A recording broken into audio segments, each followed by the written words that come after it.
Bismillahirrahmanirrahim. Assalamualaikum warahmatullahi wabarakatuh.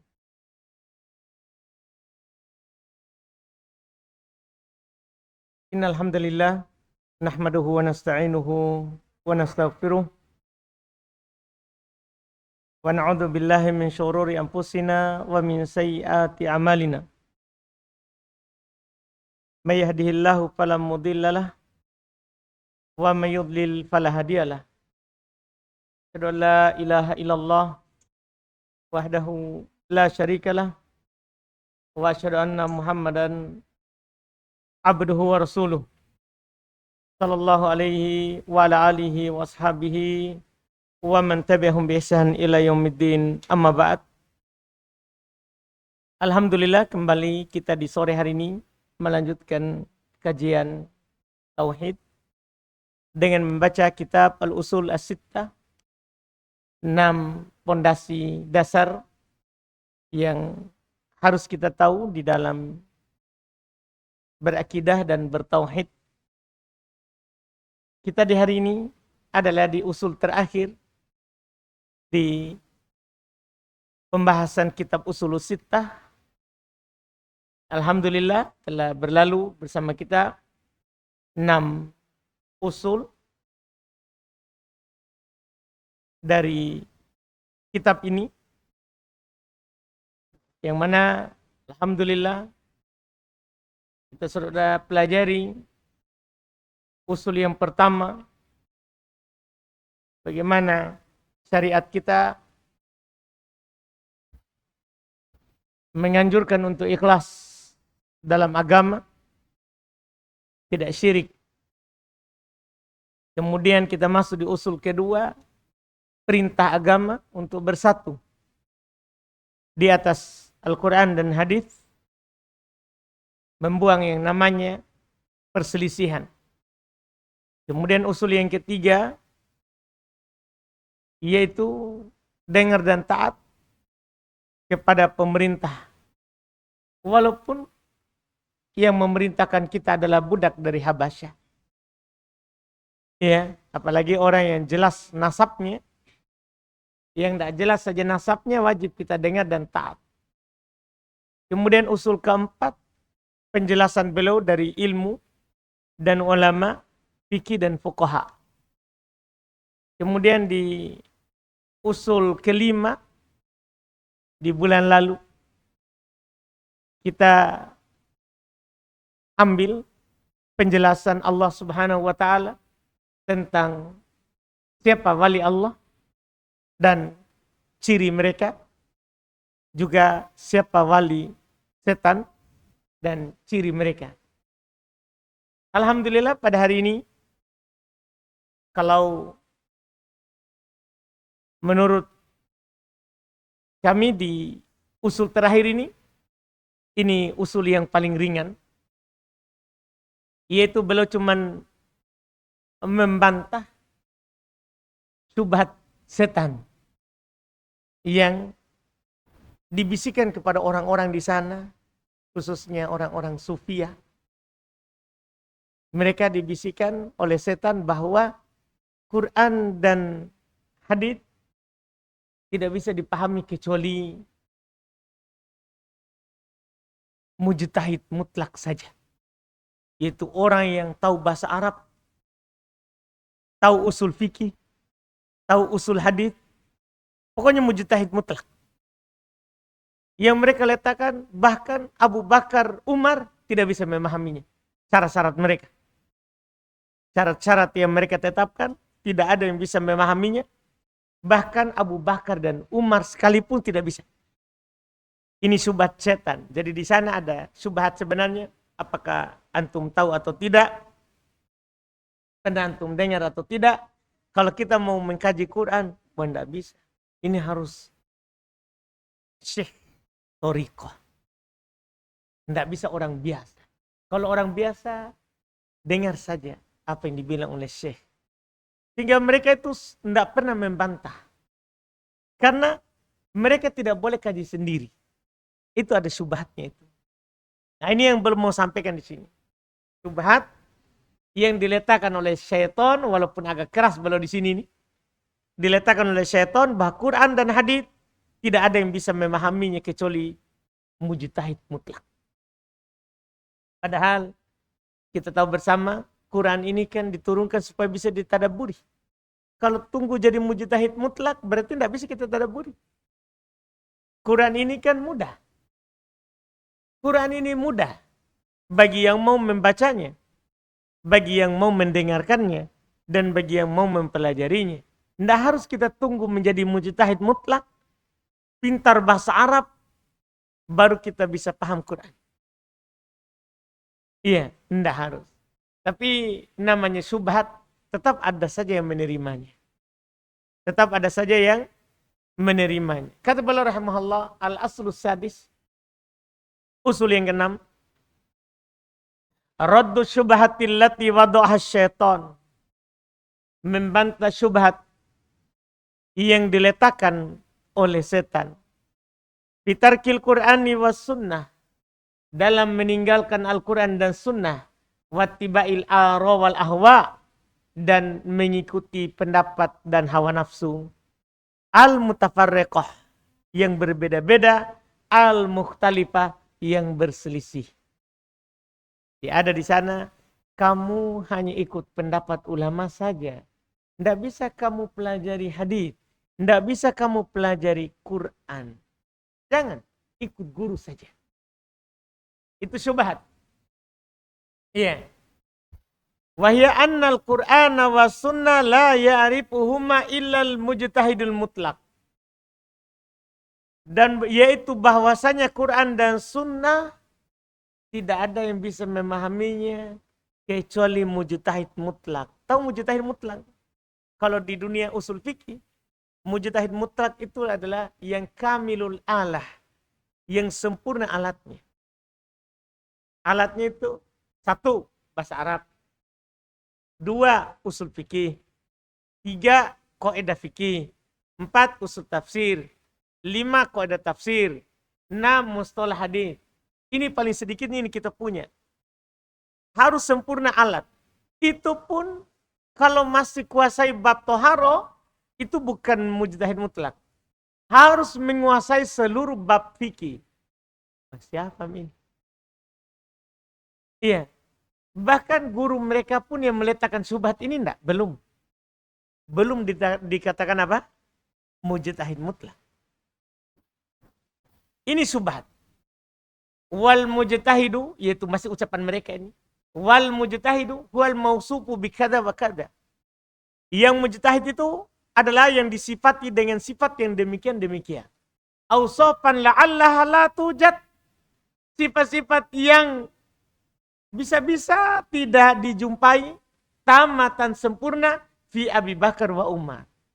Sifat berat sekali. Tapi mereka tetapkan di murid-muridnya. Mereka takrir, mereka jelaskan. Kalau kamu mau memahami Quran dan sunnah berdiri di atas kakimu sendiri, harus kamu menjadi mujtahid mutlak. Dia jelaskan syaratnya.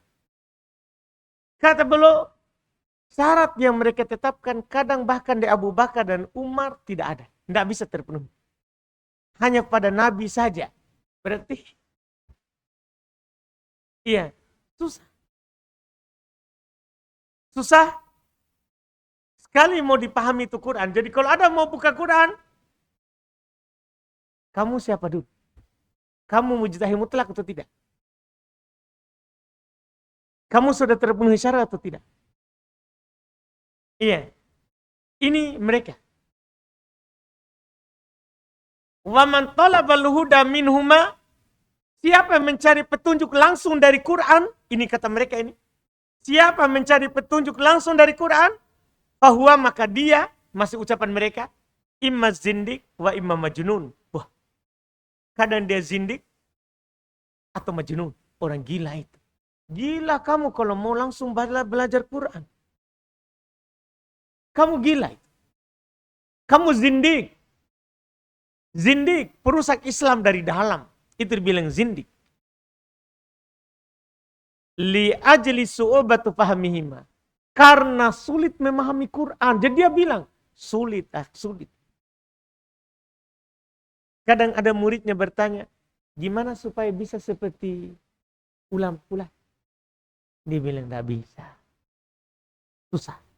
Jadi dari awal dia sudah tutup. Makanya kita lihat mereka itu, murid-muridnya tidak ada yang pintar. Beda dari generasi Nabi SAW. Belum sampaikan semua kepada para sahabat. Nabi tidak bedakan antara sahabat yang datang belajar hanya 20 hari, hanya setahun, dengan sahabat yang terus bersamanya. Tidak bedakan dalam penyampaian ilmu. Itu menunjukkan apa? Ilmu itu bisa dipahami oleh siapa saja. Kan begitu.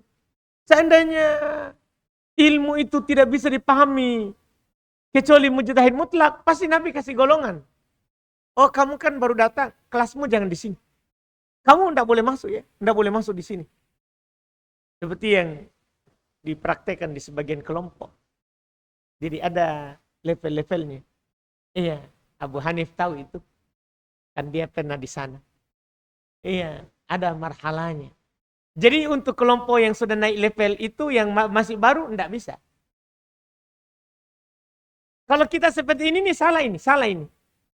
Karena digabung antara ikhwah baru sama ikhwah lama. Kita ini salah ini. Karena menurut mereka itu mirip. Mirip. Kan orang ahli bidah itu kan mirip-mirip. Cuman beda cara saja. Iya. Ini harus kita pahami. Itu ada syubhatnya. Padahal Quran itu kan tinggal guru kan. Kan guru yang diatur bahwa hadithun nas bima ya'rifun. Sampaikan ke orang yang bisa mereka pahami. Artinya beda kalau kita bicarakan sebuah masalah yang sama di anak-anak, beda dengan yang orang dewasa. Sebagaimana beda kita bicara di penuntut ilmu anak pondok dengan orang luar. Cara penyampaian saja, bukan tidak disampaikan. Cara penyampaian yang diatur. Iya, di santri banyak istilah bahasa Arab, istilah usul fikih, istilah kaidah tafsir, usul tafsir. Di santri, kalau di orang luar disampaikan dengan bahasa Arab kan susah. Jadi kita kurangi istilah yang mereka tidak bisa pahami. Tapi yang mau disampaikan, yang mau dijelaskan sama. Misalnya kita di sini, Thalathatul Usul ini kan silsilah pesantren juga. Tapi kita ajarkan di sini, antum paham nggak? Waktu kita ambil Thalathatul Usul, kan begitu. Kan ini Qaidul Arba, waktu kita bahas Qaidul Arba, kan antum paham. Sekarang lagi kita masuk di usul sittah, kan antum bisa paham. Hati-hati syubhat setan. Yang mereka katakan tidak ada yang bisa memahami Quran dan Sunnah kecuali mujtahid. Mereka letakkan syarat-syaratnya. Bahwa orang yang mau langsung mengambil ilmu langsung dari Quran dan hadis itu zindik atau majnun. Orang gila saja itu yang begitu. Itu syubhatnya. Iya. Kata beliau, wa subhanallah wa bihamdi. Maha suci Allah. Maha terpuji Allah. Kam bayyana Allah subhanahu syar'an wa qadara. Khalqan wa amra. Fi raddi hadhihi syubhatil mal'unah. Berapa banyak di sana Allah Subhanahu wa taala jelaskan secara syariat dan secara takdir, secara penciptaan dan secara perintah dalam membantah syubhat yang dilaknat ini. Agak keras sekali beliau di sini. Syubhat yang dilaknat. Karena syubhat gimana ini menjauhkan orang dari Quran dan Sunnah. Jadi akhirnya orang takut buka Quran. Takut buka hadis. Gara-gara ini syubhat. Ini syubhat tercela. Allah Subhanahu wa taala banyak sekali menjelaskan bantahan terhadap syubhat ini. Min wujuhin syatta, dari berbagai macam sisi. Balagot ila haddud daruriyatil ammah. Sampai kepada batasan daruriyat yang umum. Walakinna aktsarun nasi la ya'lamun. Akan tetapi kebanyakan manusia tidak paham, tidak tahu bahwa ada penjelasan di Quran dengan sangat jelas, bahkan bagi orang awam seperti jelas bagi ulama. Ya kan? Kan di Quran ada ayat muhkamat. Di Quran ada ayat-ayat yang jelas.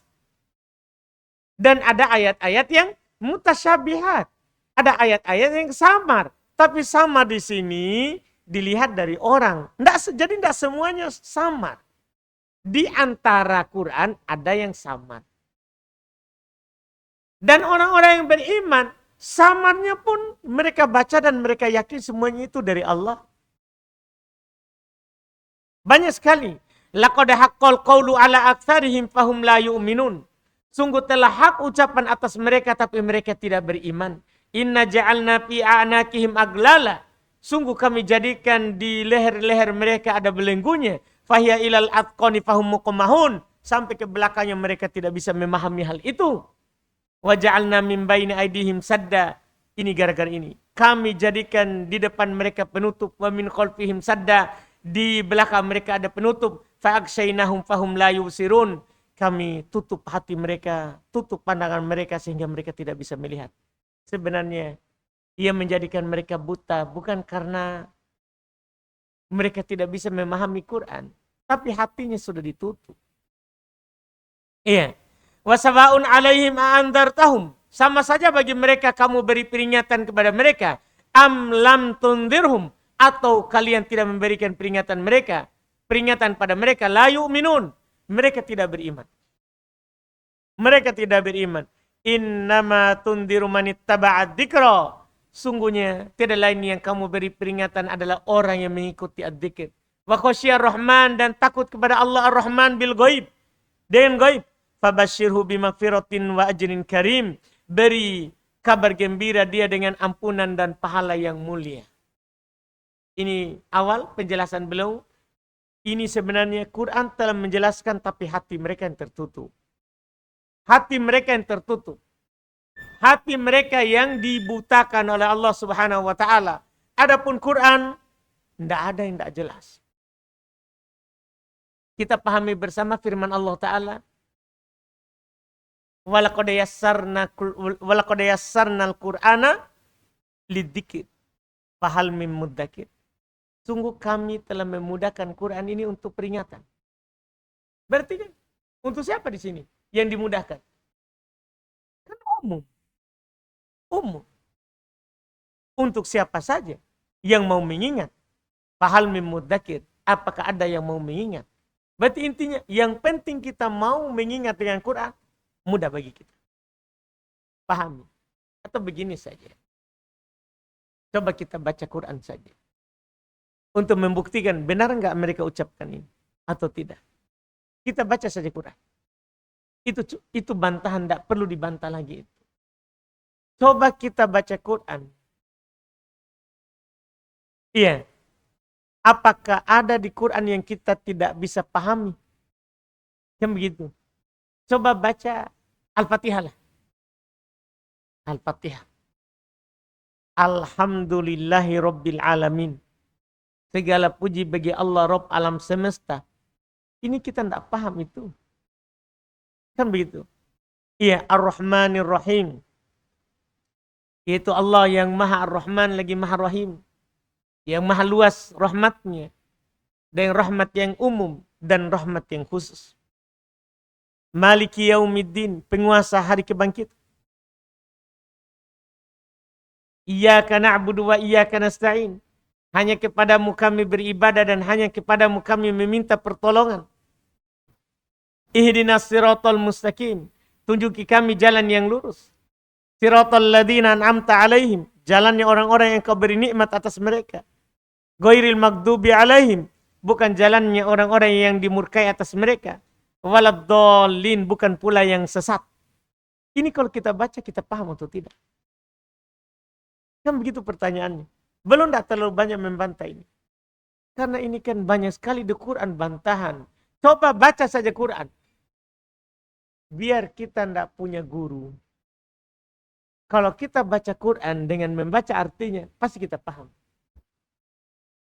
Atau begini saja. Ada enggak di antara kita yang tidak paham wa aqimus shalah wa atuz zakah?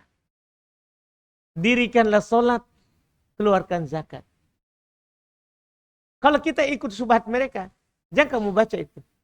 Kamu tidak paham artinya. Kamu tidak paham maknanya. kamu tidak bisa meyakini nanti kandungannya. Sekarang coba kita baca itu. Wa aqimus shalah wa atuz zakah. Dirikanlah sholat, keluarkanlah zakat. Jadi kita tidak paham itu. Kan begitu. Kita tidak paham mendirikan sholat. Kita tidak paham mengeluarkan zakat. Kan otomatis paham. Jadi sekarang misalnya, ya ayyuhalladzina amanu kutiba alaikumusiyam kama kutiba alal ladzina min qablikum la'allakum tattaqun. Wahai orang-orang yang beriman, diwajibkan atas kalian puasa sebagaimana diwajibkan atas orang-orang sebelum kalian agar supaya kalian bertakwa. Kita tidak paham ini ayat. Terus apa kita tidak paham? Walillahi ala nasi hijjul baiti man istata'a ilaihi sabila. Wajib bagi Allah, wajib hanya untuk Allah. Bagi manusia untuk berhaji di Baitullah bagi siapa yang mampu. Kita tidak paham ini ayat. Kan begitu pertanyaannya. Makanya belum bilang, betapa banyak di Quran bantahan terhadap syubhat ini. Sangat banyak, akan tetapi kebanyakan manusia tidak tahu. Dia buta dengan syubhat tadi. Adanya syubhat tadi, akhirnya mereka tidak buka Quran. Baru saja mereka mau buka Quran, langsung bilang, belum saatnya kamu. Belum saatnya kamu memahami itu. Kamu belum bisa. Kamu belum sampai ilmumu. Ini syubhat. Kalau di tengah kita, alhamdulillah, syubhat ini antum tidak dengar. Apalagi di teman-teman yang dari usia muda dan belum bergaul keluar, ya bergaul dengan orang-orang, dengan mereka itu, syubhat ini tidak ada di tengah kita. Karena tidak ada satupun ustadz kita, masyayikh para ulama yang pernah mengatakan, kamu belum di level ini. Kamu tidak boleh, mereka cuma menjelaskan cara belajar. Orang itu belajar itu ambil ilmu sedikit demi sedikit. Sedikit demi sedikit. Tidak boleh langsung ambil ilmu banyak sekaligus. Nasihat saja dalam cara belajar. Adapun perkataan Quran tidak bisa dipahami kecuali mujtahid, tidak ada. Nabi tidak pernah bilang begitu. Para sahabat tidak pernah bilang begitu. Tabi'in tidak pernah wasiatkan itu. Tabi'in tidak pernah. Coba kita lihat dalam madhab Hanafiyah, madhab Malikiyah, madhab Syafi'iyah, madhab Hambaliyah. Iya, tidak ada sama sekali ucapan yang mengatakan bahwa Quran, hadis tidak bisa memahaminya langsung kecuali mujtahid mutlak. Tidak ada. Ini hanya lahir dari orang-orang sana. Yang ya tidak mau muridnya pintar. Subhat seton. Agak keras belum di sini memang. Belum katakan subhat setan. Iya. Mereka mengatakan tidak ada yang bisa memahami Quran dan hadis kecuali mujtahid mutlak. Kenapa? Kata mereka karena susah memahaminya. Ini bertentangan dengan Quran. Sekali lagi bertentangan dengan Quran. Tadi saya bacakan sengaja itu ayat rukun Islam. Salat, zakat, puasa, haji. Semua bisa kita pahami. Tentang wudhu. Coba kita baca ayat tentang wudhu. Ya ayyuhalladzina amanu. Idza kumtum ila shalah gitu ya. Idza kumtum ila shalah faksilu wujuhakum. Wa aydiyakum ilal marafiq. Wamsahu biru'usikum. Wa arjulakum ilal ka'bain. Coba baca ini ayat. Wahai orang-orang yang beriman, kalau kalian mau berdiri melaksanakan sholat, cuci wajah kalian. Jadi kita tidak paham cuci wajah. Kan begitu pertanyaannya. Jadi kita tidak paham cuci wajah. Cuci tangan sampai ke siku. Jadi ada yang mengatakan, Pak Kipli, kalau wuduki cuci wajah tak? Kita tidak paham itu. Cuci tangan tak sampai ke siku. Paham atau tidak? Tanpa saya jelaskan kita paham. Itu menunjukkan Quran bisa dipahami. Tidak harus kita mujtahid. Usap kepalamu. Kita tidak paham itu ucapan. Cuci kakimu sampai mata kaki. Paham atau tidak? Itu. Tahu bahasa Arab Pak Kipli?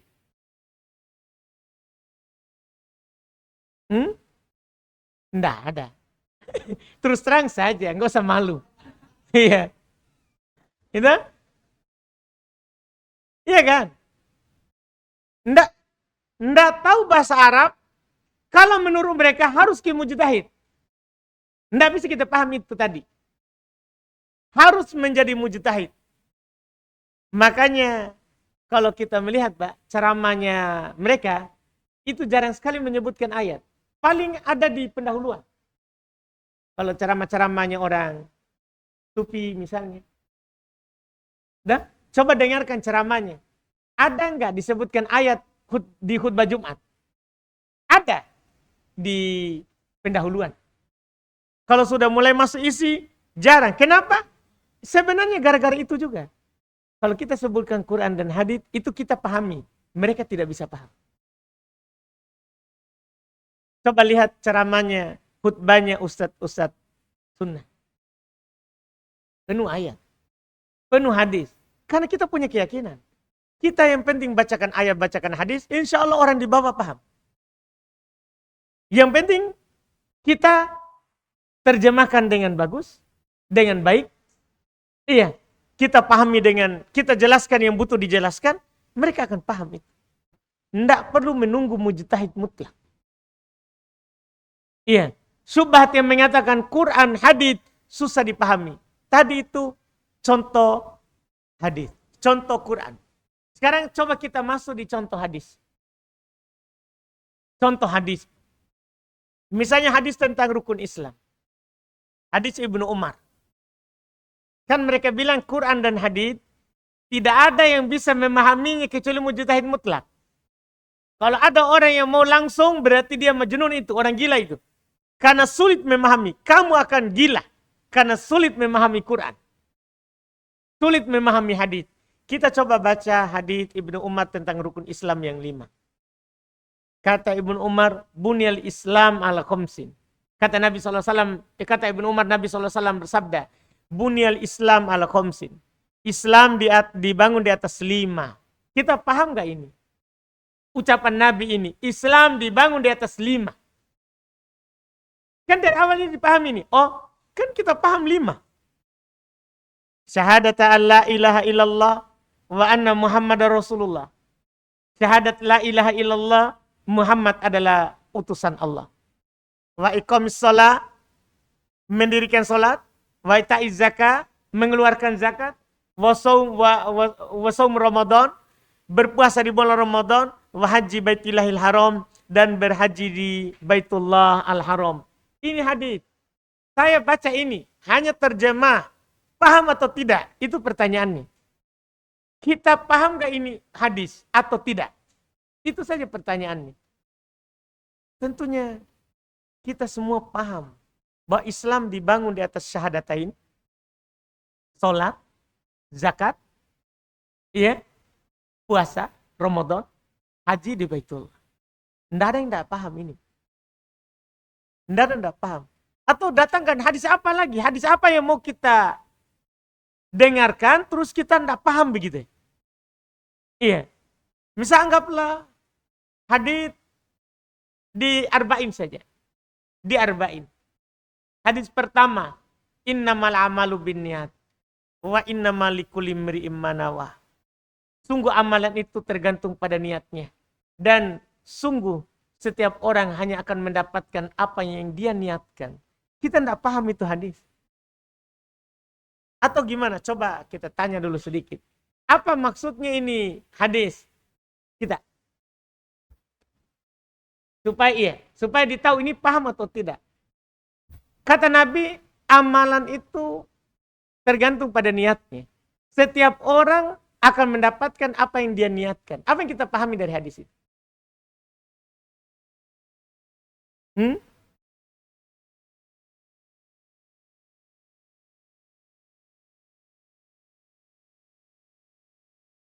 Baik. Berarti kita paham. Berdasarkan hadis ini berarti amalan kita itu tergantung, pahala yang kita dapatkan tergantung niat. Dia yang belum sebutkan misalnya kalau kita pengajian, pergi kajian untuk Allah, ya berarti kita dapat pahala. Berarti kan? Mudah ini. Berarti misalnya gini, pembahasan sederhana, wudhu. Kita tidak niat wudhu. Dapat nggak? Sah nggak wudhunya? Kan begitu. Innamal amalu binniyat. Amalan tergantung niat. Tergantung niat. Kalau tidak ada niat, tidak ada pahala. Tidak ada niat, tidak ada amalan. Kan tergantung niat. Tidak ada niat, tidak ada amalan. Kita sholat, hanya takbir, Allahu Akbar. Tidak ada sama sekali niat. Hanya kebiasaan sholat. Tidak berniat sholat. Kebiasaan sholat. Orang takbir kita ikut juga. Tidak dapat pahala. Karena tidak ada niat. Karena Nabi berkata, amalan tergantung niat. Setiap orang akan mendapatkan apa yang dia niatkan. Sudah dia niatkan, tapi dalam niat itu, dalam beramal tergantung lagi niat. Karena kadang amalan kecil jadi besar kalau kita niatnya besar. Ada amalan besar jadi kecil kalau niatnya kecil. Amalan tergantung niat. Itu bisa dipahami itu hadis. Bisa dipahami itu hadis. Iya, demikian pula hadis-hadis yang lain. Syubhat ini tidak benar. Syubhat ini tidak benar. Bahwa Quran, hadis tidak ada yang bisa memahaminya kecuali mujtahid mutlak. Tidak benar. Kita bisa paham Quran dan hadis. Kita bisa paham Quran dan hadis. Yang penting kita mau belajar. Mau mendengar. Yang tidak paham itu adalah yang tadi. Yang belum sampaikan tadi ayat. Allah Subhanahu wa ta'ala sudah jadikan tembok, dinding, penghalang di depannya, penghalang di belakang. Pandangannya mereka tidak bisa melihat kebenaran. Itu yang tidak bisa paham. Adapun orang-orang yang mau belajar, buka hatinya untuk ilmu, untuk Quran, untuk hadis, maka sekedar kita bacakan dan cuma terjemah, kita paham insya Allah. Jadi syubhat ini jangan sama sekali kita simpan. Bukalah Quran. Baca Quran. Tadabburi maknanya. Mudah insya Allah. Mudah. Jangan sampai kita termakan ini syubhat. Banyak orang simpan Quran rapi karena berkeyakinan, belum saya belajar bahasa Arab. Tidak. Kalau belum belajar bahasa Arab, baca terjemahannya. Kan gampang. Iya. Atau tanya orang yang sudah belajar bahasa Arab. Anggaplah kita tidak punya terjemahan. Datangi orang yang tahu bahasa Arab. Tanyakan kepada dia kalau bisa hari ini satu ayat saja. Seperti dilakukan oleh Mujahid kepada Ibnu Abbas. Kita tahu apa yang dilakukan oleh Mujahid kepada Ibnu Abbas. Beliau tidak ada satu ayat pun yang dia bacakan kepada Ibnu Abbas kecuali dia tanyakan maknanya, tafsirnya. Semua ayat di Quran, pokoknya dia lewati ayat per ayat. Dia tanyakan. Ya, berarti mudah tinggal kita bertanya. Kan Allah berfirman, "Fas'alu ahlad dzikra in kuntum la ta'lamun." Tanyakan orang yang tahu kalau kalian tidak tahu. Jadi kalau kalian tidak tahu, tanya yang tahu. Tidak harus kita sudah tahu bahasa Arab. Kita belum tahu bahasa Arab. Tanya yang tahu bahasa Arab. Tanya yang tahu bahasa Arab. Karena tanya yang tahu kalau tidak tahu. Nabi juga SAW bersabda, "Innama syifa'ul ay as-su'al." Obat daripada kebodohan itu bertanya. Jadi kalau ada di antara kita yang tidak paham Quran, jangan sampai kita benarkan itu syubhat tadi. Tidak. Kita sebenarnya tidak bertanya. Atau orang yang tempat kita bertanya, yang kasih lagi syubhat. Jangan kau tanya tentang itu. Kamu tidak bisa paham Quran dan hadis. Selesai lagi kita. Akhirnya diam saja kita. Tunggu apa yang dibilang oleh guru. Iya, disitulah nanti muncul yang namanya taklid buta. Karena ini syubhat ini. Kita tahu, muncul namanya taklid buta, itu karena syubhat ini. Sedikit atau banyak. Yang kita hanya mendengar apa kata guru saja. Jangan kau baca sendiri, jangan kau cari sendiri, dengar saja. Padahal kita kalau tidak tahu, belajar. Iya, kalau tidak tahu, belajar. Kita dianjurkan untuk belajar. Iya. Kalau syubhat tadi kita pakai, berarti tertutup pintu belajar. Syubhat tadi dipakai. Karena kapan? Kadang kita bisa meninggal, belum kita bisa buka Quran. Karena tunggu dulu jadi mujtahid mutlak. Susah. Jelas ini syubhat. Jangan kita pedulikan. Baca saja Quran, tadabburi. Tinggal kalau ada makna yang samar, tanyakan kepada yang tahu. Tanyakan kepada orang-orang yang berilmu. Jangan diterima syubhat ini, ya, karena ini adalah syubhat yang tidak benar. Ya, ini pemikiran yang salah, harus kita buang. Sama di dalam pelajaran ilmu bahasa Arab. Sebenarnya ada keyakinan di sebagian kita, bahasa Arab itu bisa dipelajari kalau kita mondok.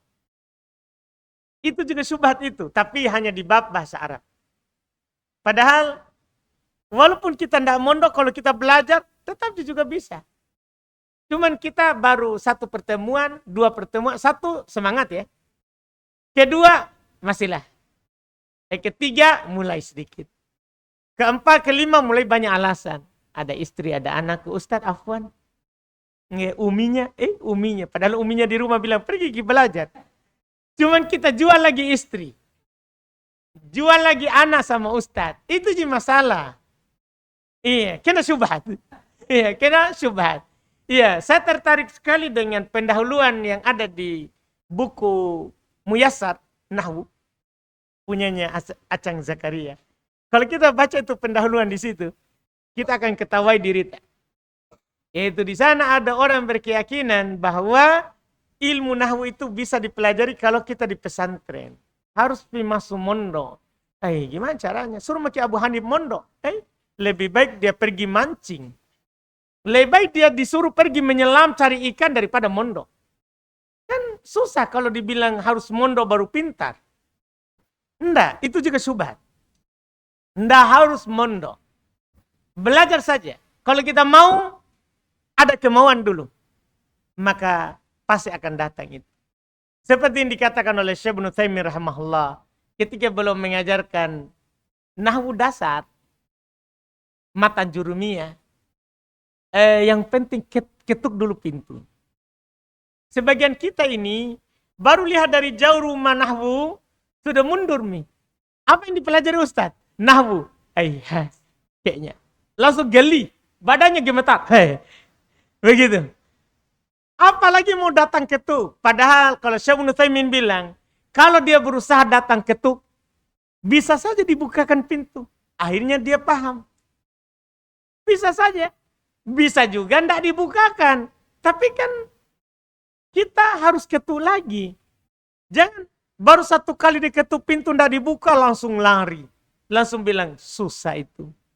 Istrinya juga tanya, gimana maukah ini Abi belajar nahwu? Jangki, susah itu. Belum disuruh ketuk, maunya iya belajar ki. Siapa tahu kita bisa paham, saya tidak. Kan suruh saya ketuk. Syekh Utsaimin bilang, ketuk saja pintunya.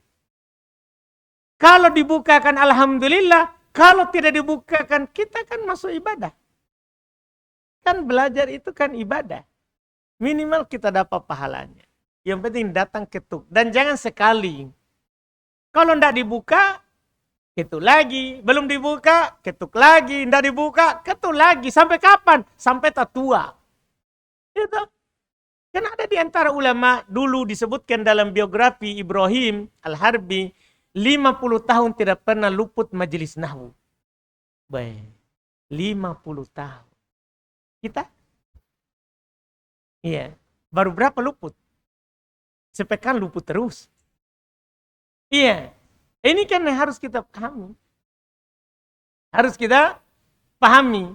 Ini syubhat namanya. Kita kena syubhat itu. Walaupun syubhat itu ringan ya. Karena hanya dalam bab nahwu.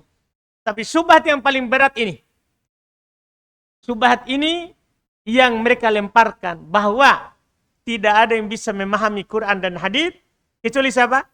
Mujtahid mutlak. Hati-hati syubhat ini. Kita harus tolak? Enggak. Quran mudah. Quran mudah. Yang penting kita mau membacanya.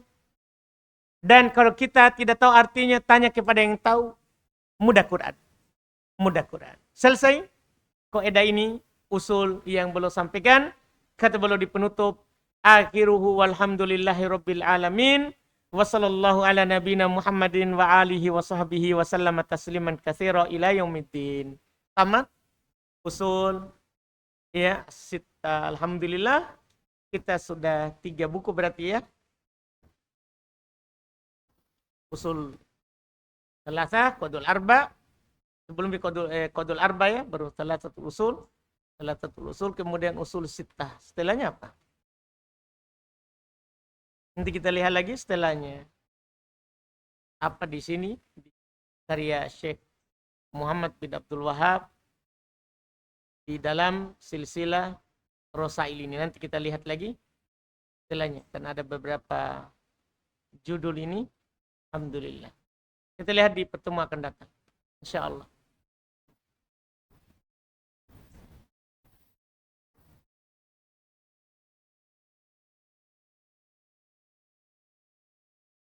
Sisa berapa judul ini ya? Kalau di buku ini, jilid ini Thalathatul Usul, Usul Sittah. Qadul Arba, berarti sisa makna togut, jamil ibadatillah, nawaqidul Islam, ba'du fawaid suratul Fatihah, tafsir kalimat tauhid, sittatul mawadi minas sirah. Tafsir kalimat tauhid belum dulu ya? Alhamdulillah. Nanti apa? Nawaqidul Islam itu ya? 10 pembatal keislaman. Gimana ini? Jami dulu. Apa? Ada sittatu mawadi minas sirah. 6 tempat penekanan tauhid dari sirah. Terus ada tafsir kalimat tauhid. Tafsir la ilaha illallah. Tapi kalau ini tidak kita ambil ini ya. Karena sudah di Thalathatul Usul kita sudah tafsir. Kemudian makna togut juga tidak. Karena kita sudah ambil di Thalathatul Usul makna togut di ujung. Di ujung. Jadi 2 juga kita hilangkan. Makna togut. Kemudian tafsir kalimat tauhid. Berarti sisa sittatu mawadi minas sirah. 6 tempat disinggung tauhid dari sirah. Terus ada nawaqidul Islam. Dan ada al-jami li ibadatillahi wahda. Ini juga kita tidak baca. Al-jami li ibadatillahi wahda. Karena sudah lewat di makna ibadah. Sudah lewat di makna ibadah. Berarti sisa, kalau di jilid ini, berarti sisa yang kita akan pelajari 2 saja. Nawaqidul Islam sama sittatu mawadi minas sirah. 6 tempat dari sirah yang disinggung tauhid. Pilih apa nanti? Bang Agung? Pilih apa 2 ini? Terakhir Nawaqidul Islam ya. Takut sekali kita ya. Pembatal keislaman 10 saja. Takut batal kita ini ya. Jangan takut. Kita tahu yang benar, kita tahu yang salah untuk meninggalkannya. Bukan untuk melakukan. Jadi ada 6 tauhid, penekanan tauhid dalam sirah sejarah Nabi. Dan ada 10 pembatal keislaman. Setelah itu nanti di jilid 2, usul iman sama fadlul Islam. Atau mau langsung masuk jilid 2? Iya. Gimana ini? Nanti kita dengar di akhwat, apa nama ini. Kita minta pendapat akhwat dulu. Iya, nah. Alhamdulillah. Insyaallah, sisa 2 lagi. Baru kita masuk di jilid 2. Bagus jilid 2 ini kayaknya tahun depan. Setelah Ramadan. Usul iman kan panjang. Fadlul Islam lumayan. Insyaallah.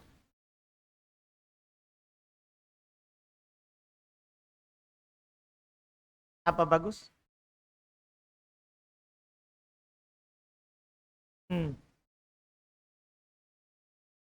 Bisa. Insyaallah. Bisa ya? Sittatu mawadi minas sirah. Itu saja ya. Ringan kayaknya nih. Pembahasan 6 tempat pembahasan tauhid dari sirah. Jadi tidak disejarahkan Nabi. Tapi ada 6 tempat penekanan tauhid. Dari sirah. dari sejarah dakwanya Nabi SAW. Itu saja mungkin, gimana Abu Hanif? Nggak bisa berpikir Bapak gara-gara nggak bisa masuk pesantren? Hah? Kan kita sudah tamat ini. Tinggal kita bicarakan. Kita pilihannya cuma 2 saja. Untuk dijilid ini. Dijilid ini sisa 2. Iya, karena ini kan, ini kalau cetakan ini ada 2 jilid. Iya, di cetakan lain ada 6 jilid tapi kitab tauhid. Ada kitab tauhid di dalam. Di cetakan ini 2 jilid. Nanti jilid 2-nya 2 buku. Usulul Iman sama Fadlul Islam. Nanti kita pelajari insya Allah dulu Fadlul Islam, baru Usulul Iman. Panjang semua ini ya. Ini tahunan ini. Fadlul Islam mungkin kita makan waktu setahun. Iya, 12 bulan. Kan sekali sebulan. Makanya setahun. Kalau setiap hari, cepat. Gimana ini? Kalau Akhwat, silakan Akhwat ngomong. Siapa tahu ada pendapatnya 2 buku itu apa yang dipilih.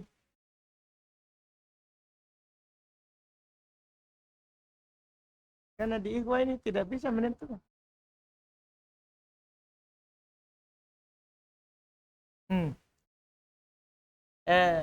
Intinya gambarannya adalah kalau sittatu mawadi minas sirah, 6 penekanan tauhid dari sirah. Itu intinya. Kalau nawakidul Islam, 10 pembatal keislaman.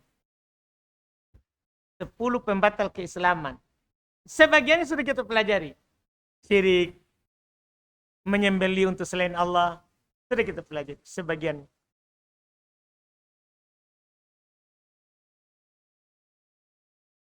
Karena sisa 2 buku ini, sisa 2 di jilid ini.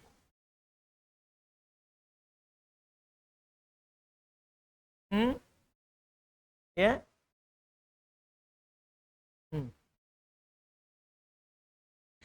Penting semua ini saudara. Alhamdulillah. Baik, sambil menunggu keputusan, kita tanya jawab dulu. Silakan. Bismillah. Ya, dari Ihwa dulu.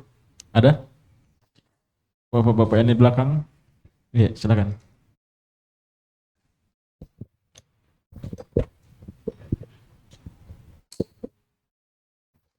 Bismillah, ingin bertanya Ustaz, kebetulan disinggung tadi juga terkait sirah, pembahasan kemarin malam itu tentang perang Badar, perang Uhud, afan. Ini mau tanya Ustaz, terkait peperangan di Hamraul Asad itu apakah masuk dari rentetan perang Uhud, dan apa kesimpulan dari peperangan ini? Apakah Muslim kalah atau menang atau seimbang? Kalah kita. Ya, Ustaz. Berarti yang di perang kan sebelumnya menang, setelah itu kalah karena yang di Jabar Rumat turun.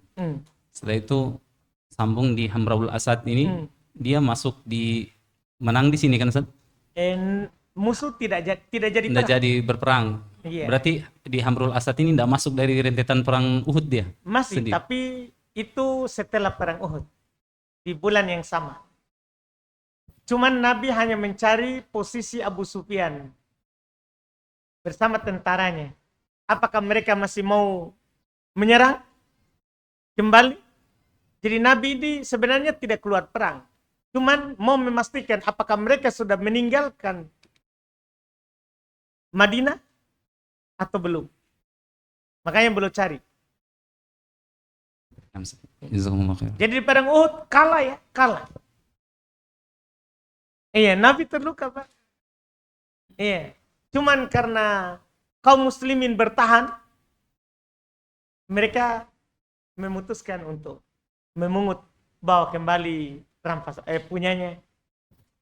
Nah, karena ada saya baca di beberapa referensi bahwa dia masukkan di perang Hamraul Asad ini dimasukkan dalam rentetan perang Uhud, dan kesimpulan dari peperangan ini dalam buku tersebut dibilang pertempuran ini sama-sama imbang mengalami, karena dari Quraisy dan Muslim sama-sama mengalami kerugian yang sama. Jadi Dia simpulkan peperangan di Uhud ini Enggak, lebih baik kita, kebanyakan ahli sejarah mengatakan ini kekalahan pertama. jalannya. Nah, Ustaz. Kenapa kita malu bilang kekalahan? Dan kalau kita melihat apa yang Allah katakan di Ali Imran, watilkal ayyamu nudawiluha bainan nas.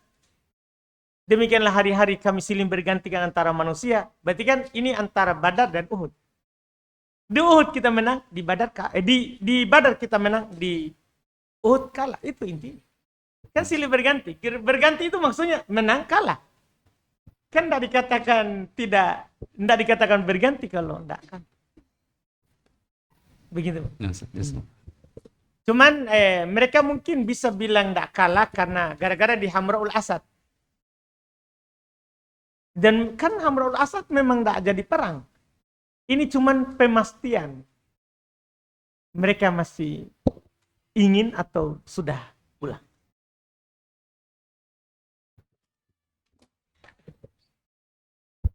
Bismillah. Afwan Ustaz. Beberapa hari yang lalu saya dapati di sebuah masjid ada jemaah ketika sholat. Sebenarnya di dalam masjid itu masih ada tempat untuk sholat, tapi dia pergi sholat di terasnya masjid itu. Apakah itu terputus safnya atau bagaimana, Ustaz? Jadi masih ada di dalam. Masih ada, Ustaz. Masih ada tempat untuk sholat di dalam, tapi dia pergi sholatnya di terasnya situ. Terus dia tahu. Iya, dia dari dalam, Ustaz, keluar. Kenapa itu? Makanya saya mau tanyakan apakah saf itu terputus kalau dia Ya begitu? otomatis terputus, Pak. Oh. Apalagi kalau dia sendiri lagi, Allah sholat takol pasof limumpari dan kol pasof. Tidak ada sholat bagi orang sholat sendiri di belakang sof. Kalau masih kosong di depan. Kecuali depan penuh, kemudian kita buat di belakang sendiri, tidak masalah. Tapi kalau depan masih kosong baru kita pergi sholat sendiri, tidak ada sholat baginya. Dalam hadis Nabi. Tidak boleh. Jazakallah khair.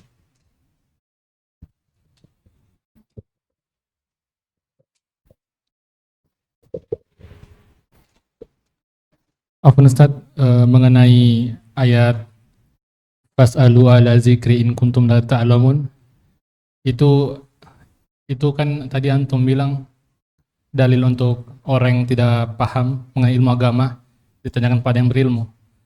Cuma saya dulu sempat pakaikan dalil itu dalam urusan dunia, kayak misalnya dia mau servis apa begitu, tak salah-salah saya lontarkan dalil itu. Apakah itu pada tempatnya atau hanya khusus pada ilmu agama, Ustaz? Salah tempat itu ya. Itu mesin gini. Jadi kalau secara kesimpulan ini saja, semua yang disebutkan ilmu di Quran, semuanya ilmu agama, bukan ilmu dunia. Iya. Cuman boleh kita bukan berdalil dengan ayat itu. Istilahnya kita mengambil isyarat. Kalau kita tidak tahu, tanya yang tahu. Cuman itu tadi tentang agama. Tentang agama. Nah, Ustaz, jazakallahu khair.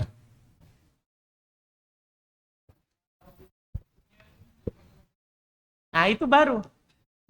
Jadi maksudnya dengan ucapan Nabi itu, kalian lebih tahu tentang dunia kalian. Berarti tentang dunia, tanya yang dunia. Itu yang dipakai. Tentang perkara dunia, tanya yang tahu dunia. Jangan tanya ustadz tentang bisnis. Gitu ya. Pasti salah gitu. Salah. Iya, dia harus ustadz yang tahu bisnis. Tidak apa-apa sih kalau ada ustadz yang memang tahu bisnis, baru kita bertanya, tidak apa-apa. Tentang bisnis, bagaimana untung, bagaimana rugi, begitu ya. Kalau ustadz tanyanya, gimana ini bisnis halal atau haram? Itu kalau ustadz. Kalau tanya bagaimana caranya supaya bisnis untung, itu bukan ustadz. Itu bisnis, pembisnis. Bismillah Ustaz, tentang belajar Quran tadi, di mana posisi penafsiran Ustaz?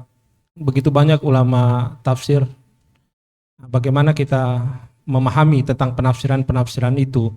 Nah, kemudian tentang subhat yang disampaikan tadi, apakah juga ini berlaku untuk penafsiran? Artinya hanya orang-orang tertentu yang memang sudah memenuhi kualifikasi tertentu yang dia bisa menafsirkan. Kemudian yang terakhir ada satu ungkapan pernah saya dengar, menafsirkan sesuatu berarti mendangkalkan makna sesuatu itu. Nah itu bagaimana tanggapan Ustadz? Baik, beda tafsir sama memahami makna, Pak. Tafsir itu kan menjabarkan makna. Kalau itu harus ahli, harus tahu bahasa Arab. Wajib ain. Orang yang mau tafsirkan Quran, wajib ain. Orang yang mau tafsirkan Quran, tahu bahasa Arab. Karena Quran turun dengan bahasa Arab, Pak. Beda kalau tafsir, Pak. Iya, karena mau menjelaskan makna. Kalau memahami makna saja, maka Quran dipahami dohirnya, Pak. Nampak dari lafaz, itulah kandungannya. Nah ini semua orang bisa. Kalau tafsir harus tahu bahasa Arab. Gimana caranya kita menafsirkan yang kita tidak pahami artinya. Begitu, Pak. Beda. Kalau membaca tafsir, tidak apa-apa kita baca tafsir.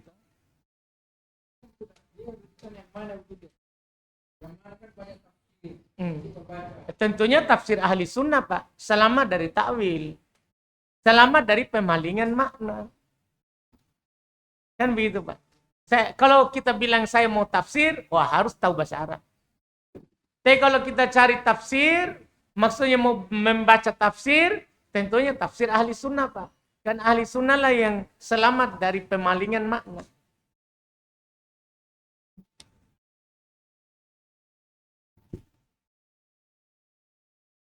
Di akhwat silakan. Bismillah. Saya baru saja hijrah ke manhaj salaf. Alhamdulillah lagi menikmati masa-masa indahnya hijrah ini. Namun tidak lama lagi tahun baru, di rumah saya keluarga besar mau buat acara makan-makan dan musik. Apa yang harus saya lakukan Ustadz jika saya tidak dikasih izin keluar rumah nanti karena orang tua keras, pasti tidak kasih izin untuk keluar rumah. Di situ saja kalau itu rumah kita, di situ saja dengan hati yang mengingkari. Dengan hati yang mengingkari karena kata Nabi wadzalika ad'aful iman. Itulah keimanan yang paling lemah. Mengingkari. Tetap di situ dengan mengingkari. Kalau jadi kan kita pertama kita cegah dengan tangan. Kemudian dengan lisan kita nasihati. Kalau bisa menghindar kita menghindar. Kalau tidak bisa di situ saja. Dengan hati yang mengingkari. Iya. Wallahualam. Bagaimana jika malam tahun baru kita menggantinya dengan sholat malam dan membaca Al-Quran? Tidak usah, tidur saja. Tidur cepat saja. Iya, kita bikin lagi bid'ah lagi. Kecuali kita biasa melakukan sholat malam. Tapi kalau tiba-tiba malam tahun baru sholat malam zikir, berarti bid'ah lagi kita. Tidak, tidur saja. Bismillah. Iya, afdol itu tidur. Karena memang kan kita dianjurkan tidur setelah Isya. Jadi bismillah saja. Iya. Yang masalah ini kita tidak bisa tidur Ustaz. Karena banyak bunyi. Kah kita dengar? Coba kita tidur tidak mau dengar. Tidak gitu. Kita mentok penasaran. Mau lihat sambaran-sambarannya itu. Kita sebenarnya ini. Iya. Wallahualam. Anak saya yang baru memasuki masa balik kadang masih susah untuk bangun subuh. Sampai-sampai sudah berwudu, jika tidak dijaga atau dilihat dia akan tidur lagi dalam beberapa menit. Apakah dia harus berwudu lagi untuk sholat? Baik. Pertama sebenarnya dipastikan dulu tidur awal malam itu anak ya. Karena sebenarnya orang itu lambat.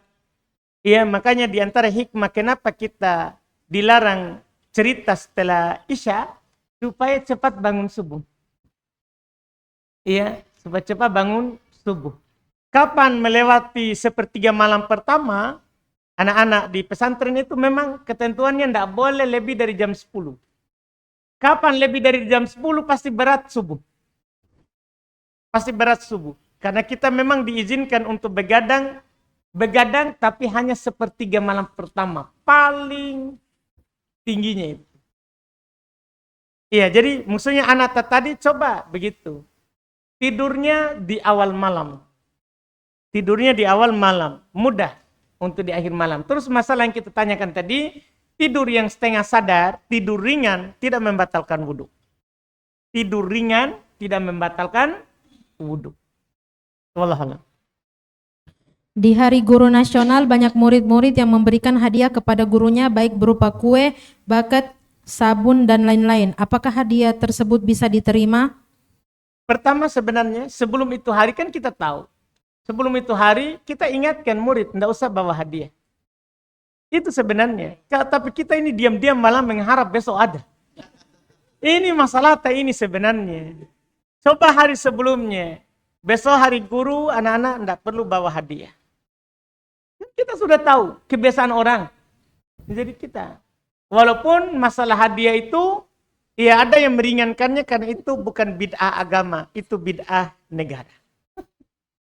Ada yang meringankannya karena bukan bid'ah agama, itu bid'ah negara. Iya, mereka bilang begitu. Tapi yang paling selamat adalah kita menghindar. Mau dibilang bid'ah agama atau bid'ah negara, kita hindar. Bagaimana menghadapi suami yang tidak romantis atau kaku, tapi baik orangnya, hanya kurang luwes saja? Ya kasih romantis saja. Kita yang kasih romantis, biar media kaku. Iya. Iya kan, tidak bisa itu orang. Itu kan an-nasu ma'adin. Manusia itu memang diciptakan, ada memang karakter dasarnya. Ada orang ya, mau dipaksa bagaimanapun, malah yang asli itulah yang bagus. Iya, yang asli itu yang bagus. Yang tidak dibuat-buat. Yang masalah tiba-tiba romantis, saya ada maunya ini. Kan ini yang masalah. Lebih baik begitu saja. Kita kan sudah maklumi begitu sifatnya. Kita saja yang kasih lembut dia. Wallahualam. Bolehkah berwudu tiap gerakannya dilakukan hanya sekali saja? Boleh. Boleh berwudu sekali-sekali, boleh 2 kali, boleh 3 kali. Yang tidak boleh lebih dari 3 kali. Yang tidak boleh lebih dari 3 kali. Wallahualam. Dalam hadits Nabi SAW banyak bentuknya. Satu lagi Ustaz. Silakan. Jika keluar pada malam tahun baru, batasnya sampai jam berapa harus pulang ke rumah? Jangan keluar. Iya, orang beriman kan la yashhaduna zur. Mereka tidak menyaksikan kedustaan. Jadi Pak Zulkifli itu jamin terima orderan kalau malam tahun baru. Di rumah saja sama istri tak? Iya. Alhamdulillah. Di rumah saja, tidak ada dibilang batasan-batasan. Nanti masalahnya, kalau saya bilang batasannya jam sekian, kita akan keluar menyaksikan jam sekian. Tidak. Lebih baik kita sudah sholat isya, persiapan tidur. Wallahualam. Afan, satu lagi Ustaz. Silakan. Bagaimana hukumnya buat kuburan di dekat sapi tank yang jaraknya tidak sampai 1 meter? Kita kubur di mana itu? Kenapa ada sapi tanknya? Di rumah berarti, kan tidak boleh kuburan di rumah. Tidak boleh kubur di rumah, tidak boleh kubur di masjid. Kubur mayat itu di pekuburan kaum muslimin. Iya, tapi kan tidak ada makin nabi. Bisa jadi kalau nabi, iya kan nabi dikubur di mana dia meninggal. Ya kan kita ini pasti kami bukan nabi.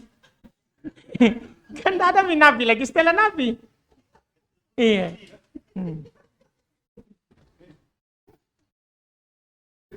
Sudah? Baik, silakan. Bismillah Ustadz, sekarang kan lagi ada bencana di Sumatera sana. Bagaimana hukumnya menjarah karena darurat? Karena ada seorang ustadz dia bilang berpegang pada kaidah ad-daruratu tubihul manzurat. Keadaan darurat memperbolehkan sesuatu yang terlarang. Bagaimana menanggapinya Ustadz? Apakah betul menjarah itu boleh pas darurat, misalnya pas gempa atau pas banjir itu? Itu agak sulit itu ya. Enggak, kita katakan dari awal enggak boleh. Enggak boleh doror. Karena kalau kita pakai itu kaidah, kadang orang berlebihan. Kan gini, kaidah itu Pak, ad-daruratu tubihul mahdurat. Itu ada kadarnya. Ad-daruratu kita bisa lanjutkan kaidahnya. Ad-daruratu tuqaddar biqadariha. Darurat itu kan diukur kadarnya. Artinya, kalau kita katakan boleh, berarti kan dia boleh mengambil yang sekadar menutupi hajatnya. Kadang orang berlebihan, Pak. Kadang orang berlebihan. Sebaiknya jangan dibuka pintu. Kalau saya, Pak, wallahualam. Iya, kan bab itu adalah nanti masalah adalah kalau kita dapat bangkai. Ya, kita kan boleh makan sekadarnya yang membuat kita hidup. Itu, Pak. Sekarang bisa nggak kita jamin bahwa mereka jarah sekedar yang membuat mereka hidup? Begitu Pak. Kalau kita buka itu yang ada nanti kekacauan. Itu membuka celah untuk orang-orang yang tidak punya, dia tidak tahu kaidah itu. Iya, enggak. Asalnya adalah tidak boleh menjarah, karena kita tidak boleh mencuri, tidak boleh merampok. Kecuali darurat, maksudnya adalah hilang nyawa kalau tidak dilakukan. Dan harus dikadar, diukur dengan takaran. Berat itu, Pak. Berat itu. Iya. Misalnya dia masuk ambil hanya sebungkus Indomie untuk hidup. Sudah itu saya diambil, tidak boleh 1 dos. Kan begitu ukurannya, Pak. Darurat itu kan harus ditakar. Sesuai ukurannya. Yang dia waktu itu darurat. Jangan, Pak, bahaya itu. Itu membuka orang melampaui batas terhadap orang lain. Sebaiknya jangan dibuka itu. Wallahualam.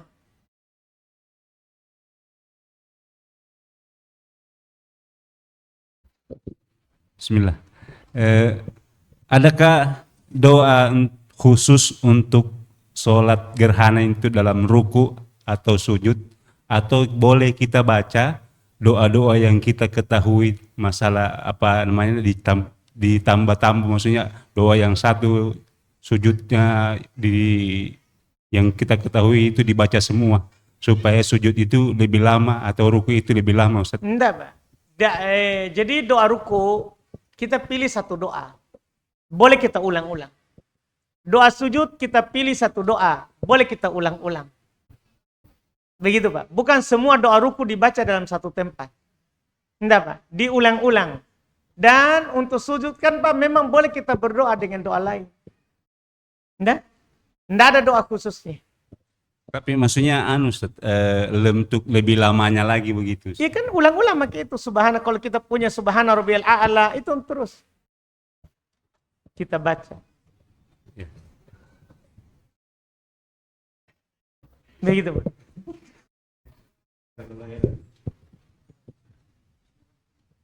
Baik, kalau tidak ada di akhwat tidak ada. Kalau tidak ada kita tutup. Insya Allah kita lanjut lagi di pertemuan akan datang. Tentunya alhamdulillah dengan kitab yang baru kita cukupkan dulu. Subhanakallahumma hamdik asyhadu an la ilaha illa anta astaghfiruka wa atubu ilaik. Assalamualaikum warahmatullahi wabarakatuh.